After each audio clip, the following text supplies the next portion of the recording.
Ahora vamos a ver el segundo tipo de conexión, que es el de terminal doble. En este caso, el análisis de DC no varía de ninguna manera, entonces se mantiene constante al que hicimos en clases anteriores. Lo que cambiaría es el análisis de corriente alterna, entonces arrancamos de un solo con el análisis AC. Y al igual que en el caso de terminal simple, vamos a tomar esta consideración. Vamos a asumir que la resistencia de salida de cada uno de los transistores es suficientemente grande como para considerarla infinita. Y a la vez, la resistencia del emisor la vamos a considerar también suficientemente grande como para no tomarla en cuenta y considerarla infinita también. Entonces el circuito es muy parecido al que utilizamos en el análisis de terminal simple. Tendríamos este circuito simplificado en el cual en el transistor 1 y el transistor 2 no se contempla la resistencia de salida, la obviamos. Y a la vez la resistencia del emisor que se conectaría entre este terminal de emisor y tierra, podemos ver que tampoco está, porque la consideramos tan grande como un circuito abierto. Entonces eso nos ayuda bastante para el análisis del circuito. ¿Qué diferencia tiene esta configuración con respecto a la de terminal simple? Pues que tenemos dos señales de entrada. Tenemos a la izquierda el voltaje de entrada 1 y a la derecha el voltaje de entrada 2. Cada uno emitiendo una señal diferente de la otra y cada una aplicándose a la base de cada uno de los transistores. La señal de entrada 1 va a la base 1, que sería esta, y la señal de entrada 2 va a la base 2, que sería la que está aquí. Eso ya hace la diferencia con respecto al de terminal simple, porque en ese caso teníamos el voltaje de entrada 1 y teníamos el voltaje 2 era 0, es decir, se conectaba a tierra. Ahora, el análisis no va a ser mucho más diferente. Siempre vamos a analizar cuáles son las corrientes que circulan a través del circuito. En este caso, no varían con respecto al de terminal simple. Tenemos corriente de base 1 en este sentido, que genera una corriente de colector o beta corriente de base 1 en este otro sentido acá en el circuito. También tenemos las del lado 2 de esta forma. Y al final pues vamos a determinar la relación entre los voltajes de salida, que son los mismos que hemos visto, con respecto a los dos voltajes de entrada. Ahora, ¿cómo podemos nosotros encontrar esa relación? En primer lugar, vamos a deducir lo siguiente. Primero, que la corriente de base 1 es igual a la corriente de base 2. ¿Y eso cómo podemos nosotros determinarlo? Eso se puede ver en el tramo que tenemos acá inferior. Vemos que la corriente de base 2 tendría este sentido que ingresaría a través de la fuente. Ahora, podríamos ver que si la polaridad de esta fuente es como se muestra acá en el circuito, la corriente tendría sentido contrario. Pero eso no nos afecta porque al final, si hacemos los cálculos y nos da un valor negativo de corriente, pues sabemos que el sentido es el contrario al que hemos asumido acá. Pero por simplicidad vamos a asumir que la corriente tiene este sentido en este momento. Entonces baja por acá, pasa a través de la fuente de señal 1, pasa a través de todo este extremo de tierra y llega a la fuente de señal 1 y luego podemos ver que todo esto que hemos recorrido está en serie y eso quiere decir que la corriente de base 2 que sale de acá, pasa a través de aquí y luego ingresa a esta resistencia es la misma corriente de base 1. Recordemos que este solo es una aproximación debido a que hemos eliminado la resistencia de emisor. Pero si queremos ser estrictos en los cálculos, esa aproximación ya no sería tan válida. Pero bueno, en este caso sí estamos simplificando los análisis. Así que podemos llegar a esta conclusión de que la corriente de base 1 va a ser igual a la corriente de base 2. La otra deducción es las resistencias de entrada. Y esta es obvia porque dijimos que el transistor 1 y el transistor 2 deben diseñarse iguales. Entonces, naturalmente los parámetros del transistor y de sus modelos equivalentes deben ser iguales.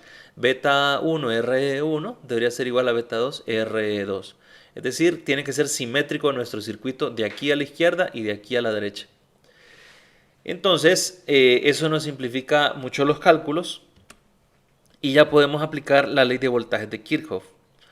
¿Cómo lo vamos a hacer? Pues a través de nuestro circuito principal o nuestra malla principal. Es decir, sumamos el voltaje de esta resistencia, luego seguimos este recorrido, sumamos el voltaje de esta otra, luego sumamos el de la fuente y finalmente el de esta otra fuente. Y la suma de todos los voltajes nos tiene que dar igual a 0. Y se puede plantear de esta forma. Tenemos aquí el voltaje de esta resistencia, sabemos que la resistencia es beta 1 RE1, aquí está, multiplicado por la corriente, que es corriente de base 1. Luego ya tenemos el voltaje de esta, luego el voltaje de esta otra, beta 2 RE2, que está aquí, multiplicado por la corriente que pasa a través de ella, que es corriente de base 2. Listo. Luego llegamos al símbolo más de esta fuente, entonces más voltaje de la entrada 2, y luego seguimos todo este tramo a llegar a este y vemos que nos topamos con el menos, entonces sería menos voltaje de entrada 1. Y la suma de todo eso, 0. Acá lo que vamos a hacer es encontrar o despejar la corriente de base. Pero hay que aplicar estas deducciones que tenemos al inicio, es decir, igualar las corrientes de base y también igualar las resistencias de entrada, el beta RE. Entonces, simplificado eso, nos queda de esta forma. En vez de ponerle beta 1 RE1, solamente beta RE. Y en vez de corriente de base 1 o corriente de base 2, ponemos corriente de base. Y ahora sí, tenemos estos términos en común, beta RE, corriente de base, y acá también sumado, eso nos va a dar 2 veces beta RE, y tenemos luego esta resta de voltaje de entrada. Entonces aquí lo simplificamos, 2 beta RE por corriente de base y los voltajes.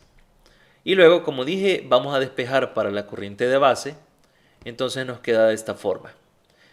Podemos observar que la ecuación es muy parecida a la que habíamos visto en terminal simple, con la principal diferencia que aquí tenemos la resta de los voltajes de entrada, o, dicho de otras palabras, la diferencia de los voltajes de entrada. Esto es lo que le da el nombre al amplificador de amplificador diferencial, porque si se fijan acá, ya no tenemos solo voltaje de entrada, sino voltaje de entrada 1 menos voltaje de entrada 2, es decir, la diferencia de los voltajes de entrada. Entonces, en esta configuración, nuestro amplificador va a aumentar o le va a dar ganancia a la diferencia de los voltajes de entrada. No solo a una señal que se le aplica, sino a la diferencia de esas dos señales o la resta de esas dos señales. Esa es la principal característica de este amplificador. Y bueno, aquí tenemos nuevamente la ecuación que hemos encontrado. Y con la corriente de base podemos encontrar la corriente de colector con esta ecuación. Solo multiplicamos por beta y ya tenemos corriente de colector. Entonces básicamente sería beta por lo que habíamos encontrado arriba. Y podemos ver fácilmente acá en el circuito que no ha cambiado la salida. Entonces básicamente cualquiera de los voltajes de salida va a ser corriente de colector por la resistencia de colector. En cualquiera de los dos lados porque es simétrico. Entonces vamos a encontrar eso. Por ley de Ohm en la salida, voltaje de salida es corriente de colector por resistencia de colector. Y reemplazamos entonces la corriente de colector aquí en la ecuación. Y vamos a hacer la división de voltaje de salida entre voltaje de entrada para encontrar la ganancia. Pero ahora no solo tenemos un voltaje de entrada, sino la resta de dos voltajes.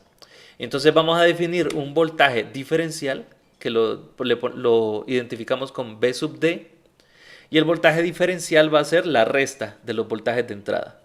Entonces ahora podemos definir la ganancia de voltaje como el voltaje de salida dividido entre el voltaje diferencial, que es la resta de los dos voltajes de entrada, y ese resultado nos va a dar este valor, la resistencia de colector entre dos veces resistencia equivalente.